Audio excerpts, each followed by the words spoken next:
अस्सलाम वालेकुम नाज़रीन, मैं हूं इफ्तिखार। आज मैं बात करूंगा पाकिस्तान की पहली हुकूमत के बारे में। ये वो वक्त था जब एक नया मुल्क अपनी पहचान, अपना निज़ाम और अपनी सिमत तलाश कर रहा था। कायद-ए-आज़म पाकिस्तान के पहले गवर्नर जनरल यानी 14 अगस्त 1947 के बाद पाकिस्तान के पहले गवर्नर जनरल जो थे वो कायद-ए-आज़म बने। नवाबज़ादा लियाकत अली ख़ान को पहला वज़ीर आज़म मुंतखब किया गया। तो उसके साथ साथ बेशुमार चैलेंजेस थे जो पाकिस्तान की इस पहली हुकूमत ने अबूर करने थे। ये वो वक्त था जब किसी के पास मुकम्मल निज़ाम मौजूद नहीं था। ना रियासती इदारे थे, ना दफ्तर थे, ना कोई रिकॉर्ड था।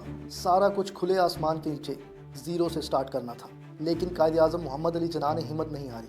उन्होंने नई जो निज़ाम है उसकी बुनियाद अदल, ईमान और इत्तेहाद पर रखी। पहली हुकूमत को बेशुमार चैलेंजेस का सामना था। एक तरफ हिजरत का सैलाब, दूसरी तरफ जो है असासा जात की गैर मुनसिफाना तकसीम, और तीसरा जो है सरकारी इमारतों का ना होना और तरबियत याफ्ता अमले का ना होना शामिल है।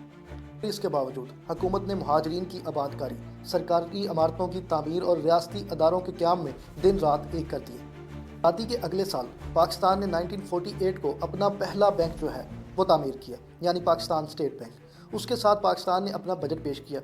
अगले ही साल करारदाद मकासद इस उम्मीद के साथ जो है वो पास की गई कि पाकिस्तान को किस राह पर गामजन करना है। पाकिस्तान अपने 3 साल पूरे कर चुका था। 1941 को रावलपिंडी के एक जलसे में नवाबज़ादा जो है लियाकत अली ख़ान, उनको फायरिंग करके शहीद कर दिया गया। ये वो वक्त था जब पाकिस्तान की सियासत को हिलाकर रख दिया गया था। पाकिस्तान की पहली हुकूमत अगरचे कमज़ोर हालात में बनी, मगर उसने हिम्मत नहीं हारी।